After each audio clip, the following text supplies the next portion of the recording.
O que nós temos aí é que os estados mais bem-sucedidos nesse combate ao coronavírus, temos aí 6 países que são liderados por mulheres. Da Nova Zelândia, Alemanha, Taiwan, Noruega. São países que são dirigidos, né, por mulheres, liderados por mulheres, e que estão tendo aí um número relativamente pequeno, né, de mortes. Chama atenção, século XXI, estamos na pós-modernidade, é a globalização. Essa globalização é feminina, né? O feminino é o um a um. Isso é interessantíssimo também, pensando na questão da transdisciplinariedade. Cada uma dessas mulheres são diferentes, entendimentos diferentes, culturas diferentes, e cada uma marcou de forma muito peculiar essa luta contra o Covid. Isso para nós é interessante, porque tem que pensar assim, o que é esse feminino, essa coisa do um a um. Não é padronizado, não é algo que todo mundo tenha que fazer igual, mas é um a um, é poder descobrir o que cada uma é capaz de inventar e se reinventar, né? Então, essas lideranças, elas estão sendo elogiadas, né, porque elas justamente introduzem aí nessa crise global de saúde, saídas eficazes, né? Quer dizer, nós temos aí mulheres que estão se colocando, mostrando ao mundo como gerenciar esse caminho confuso, esse caminho que não tem certeza, mas é justamente da incerteza, né? E aí nós temos um elemento, tem tudo a ver com a diversidade, pensando lá na transdisciplinariedade, né? A diversidade é fundamental. É eu trazer para a discussão vários campos do conhecimento, né? Elas estão mostrando uma forma diferente de política, né? Uma outra política, e política, voltemos lá ao termo, polis e ética, uma ética diferente de lidar com a polis, na polis. Tá? Ou seja, é preciso reinventar essa vida na polis, né? E é o que nós todos estamos sendo convocados. Alternativa A, ou a gente fica preso ao modelo dualista, eu sempre fiz assim e vou continuar fazendo, depois que o vírus passar eu continuo a minha vida como ela era.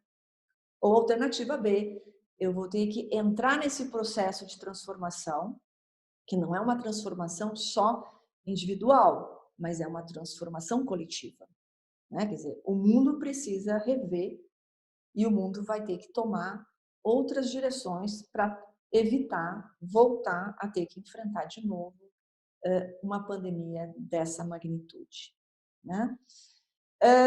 Para isso, eu trouxe aqui um exemplo que eu acho que para a gente, esse exemplo é para a gente poder aí trazer elementos para a nossa discussão. Tem me chamado muita atenção nesse processo todo a primeira-ministra da Nova Zelândia, a Jacinda Ardern. Por algumas ações dessa primeira-ministra que me chamaram a atenção, né? Primeiro, eu falei lá no início do seminário, nós vivemos dentro de um campo de significações, de um campo de afetos, do circuito de afetos, e o que nós temos para dar conta do desamparo é a palavra. Tá? Pensando aí, o que me conforta, o que vai me ajudar a passar esse tempo é a palavra. E não é qualquer palavra, né? Então, não sei se vocês se lembram, mas justamente a pandemia pegou aí, né? Março, abril, então pegou a Páscoa. E o cuidado da primeira-ministra de se dirigir às crianças. E as preocupações com as crianças na época de Páscoa, que é justamente toda a celebração, que agora está toda a preocupação, né? Aqui em São Paulo, o Réveillon foi cancelado, provavelmente não teremos carnaval, enfim, né? As grandes festas que têm aí toda uma significação cultural. Então, a Jacinda, na Páscoa, ela vai conversar com as crianças, então ela se dirige às crianças, olha a sensibilidade, né? Se dirige às crianças para dizer, bom, esse ano, especialmente, o coelhinho, né, ele é considerado um trabalhador essencial, né? E ele vai aí, então, entregar a questão dos ovos, né, na casa de cada um, quer dizer, de poder dizer, olha, isso que você espera vai chegar, mas vai chegar de uma outra forma, né?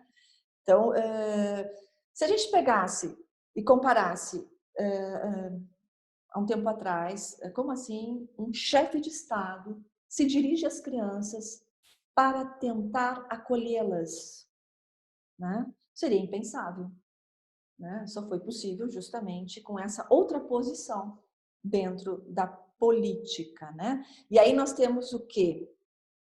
O circuito dos afetos. O que é que nos conforta?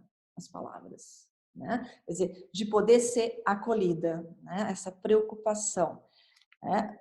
Outro aspecto que me chamou bastante atenção foi que eles logo, né? As medidas da Nova Zelândia realmente foram muito eficazes, os acertos, como se diz, né? O confinamento foi rígido, testagem em massa, comunicação eficiente com a população, fantástico, né? Comunicação eficaz, porque nós no Brasil começamos, mas depois acabou e até hoje a gente está à deriva, ou seja, a comunicação, o que está acontecendo, em que momento estamos, para onde vamos, né? Então, na Nova Zelândia, esses três elementos foram fundamentais, né? E teve uma passagem que eu quero aqui localizar, porque eu trouxe isso, né? Que se chama Mostrar o Exemplo. Todo mundo nessa pandemia já viu casos de pessoas furando o isolamento social, principalmente no começo, né? E teve uma situação na Nova Zelândia que é bastante interessante. O ministro da Saúde, David Clark, violou as regras de confinamento para ir a uma praia remota com a sua família. O que aconteceu? Quando ele foi pego,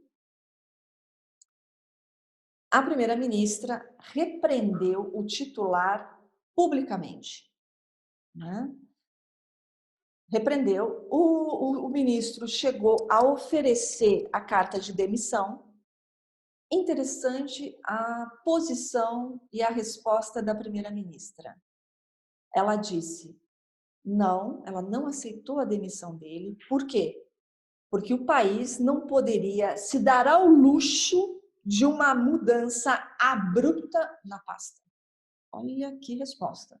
Não, você errou, publicamente você está, né? Mas eu não posso me dar ao luxo de fazer essa troca brusca nesse momento de pandemia.